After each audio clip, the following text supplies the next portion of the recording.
Hello Nintendo Switch fans. Today we're going to replace this drifting analog controller.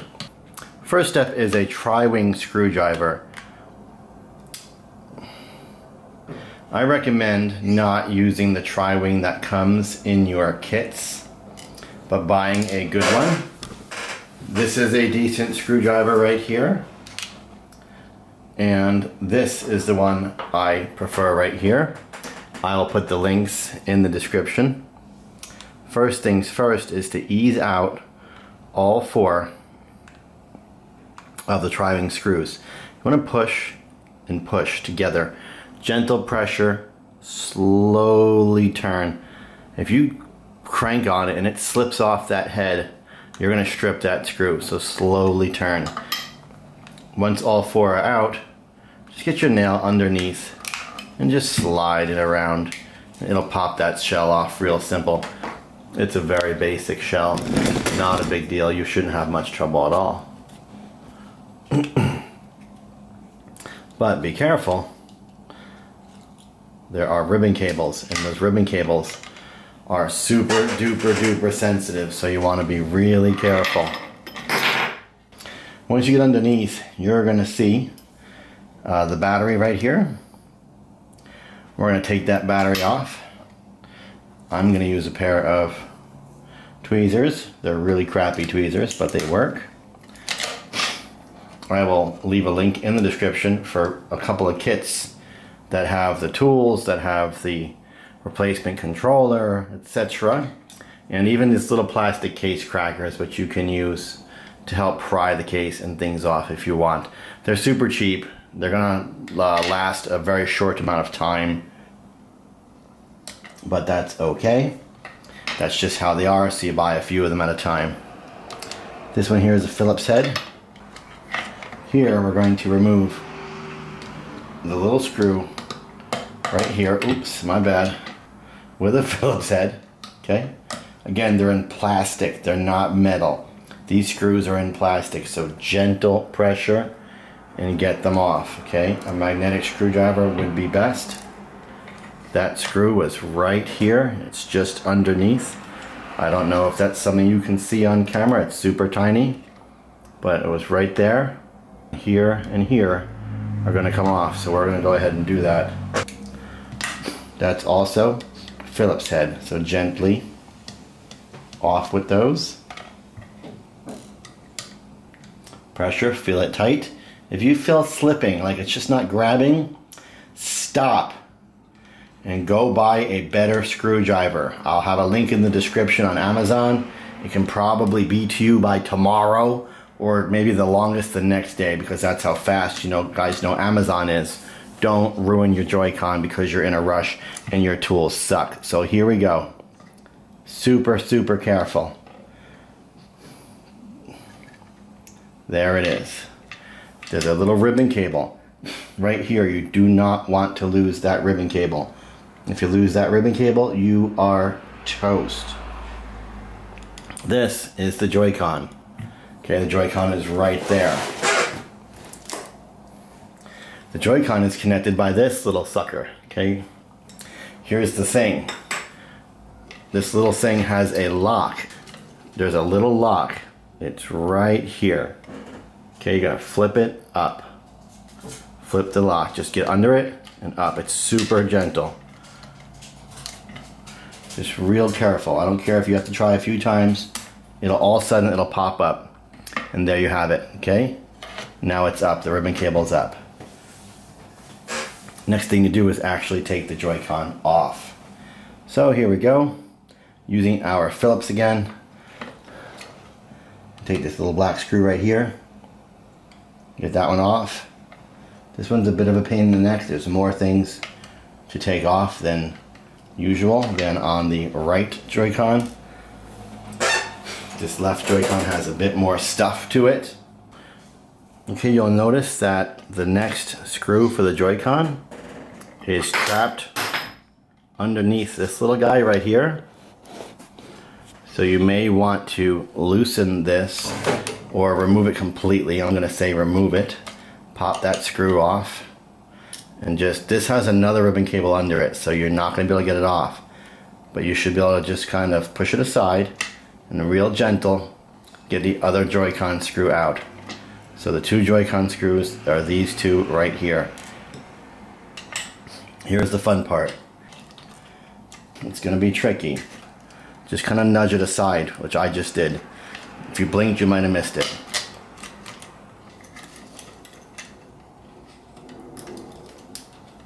There you go. It's off. And there it is. There's your little Joy-Con. You'll notice there's this little kind of a plastic gasket type thing. When you pull the controller out, this thing kind of wants to come with it. So just be real careful. It's super, super thin. And just wiggle that controller off. Okay, now to put the replacement analog in this controller. This is the tough part because you're going to put this little tiny ribbon cable underneath and into that little slot. And then you're going to lock the little slot. You're going to see that there's a little thick piece of plastic on the end of the ribbon cable. And that's how you're going to get it on. But you're going to have to take your time and be patient. It's a real pain in the neck. And as you can probably guess, these ribbon cables are super, super fragile. The better the tweezers you have, the better this job will go for you. So I just slid it in. Next thing I'm going to do is push this little lock down. It's real gentle. It just goes snap, click. Okay, it's done. And there you have it. The Joy-Con is installed. Now I'm going to push this in to place and slip it somehow underneath that little pathetic ribbon cable.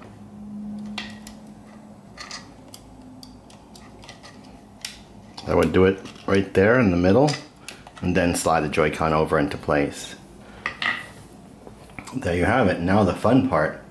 You get to put those tiny pathetic little itty bitty screws back in the Joy-Con. So that's on. And then we'll do this next. So I did the controller first so that I wouldn't have too much pressure on that ribbon cable. Just make sure this is where it belongs. I want you to notice there's a small notch there. Alright? So take a good look at this part right here. There's a tiny notch right there that this thing clips into. Notch, notch. Just make sure it's in. Put those screws and then the next screw right here in the corner.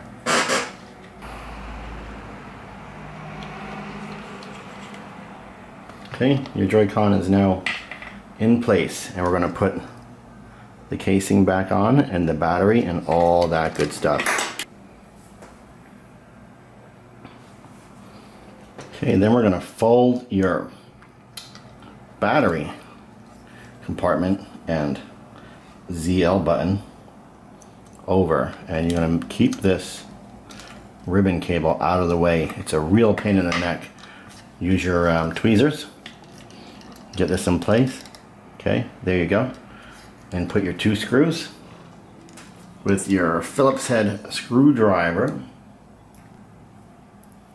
in those three spots that you took them off earlier. Lower left.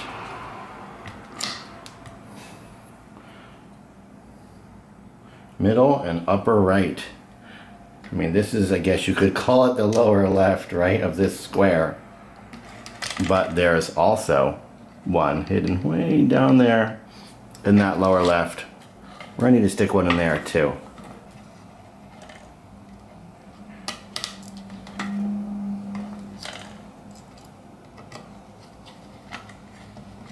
Real gentle until you just feel resistance. If you turn it so tight that the screw head slips over the screw, you're going to strip it.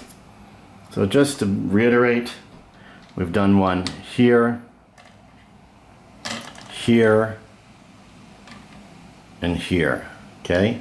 Those are your 3 screws. And now we're going to put the battery in. Keep in mind there is an opening in the battery compartment, so you can't put the battery in wrong. It's very clear. There's an opening right here. You're going to stick the cable for the battery into that opening and rest the battery down. Then we fold over our Joy-Con and just gently ease it all back on. Okay.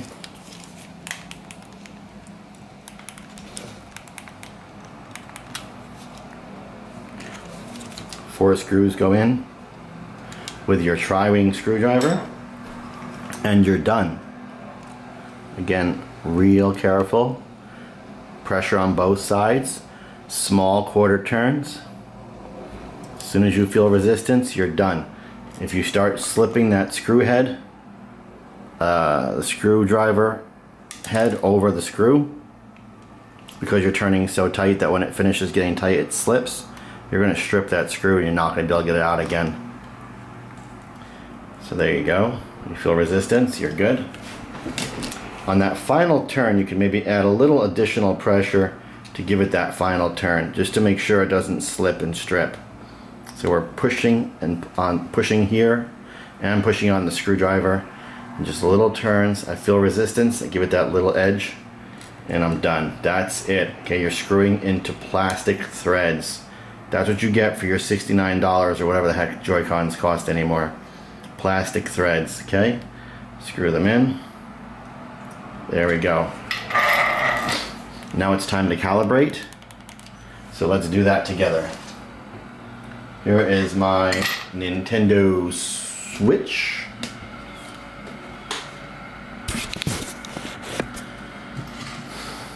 Turn it on. Slide Joy-Con in. So settings. Controllers. Update controllers. Oh, it's updating the blue one on the right. Go figure. How about the one on the left? There we go. So both controllers are getting an update. Super. If you haven't done the update before, it will take longer because you have to download the update. But I already have the update downloaded. Next, we calibrate the control sticks. To do this particular stick, you're going to click on the stick itself. So, click like that. And then you'll see it's all over the place. So press X to calibrate. A to calibrate. Do what it says. Push to the right. I'm no good at this. Push down. Push left. Push up. You can see how great I am. Rolling in a circle. Calibration complete. Okay, by sitting on this screen, you can see that it's not drifting or doing anything on its own. It's only responding to my fingers. No drift at all whatsoever. Sitting right where it needs to be. And this controller is ready to go. No more drifting. Back to playing games.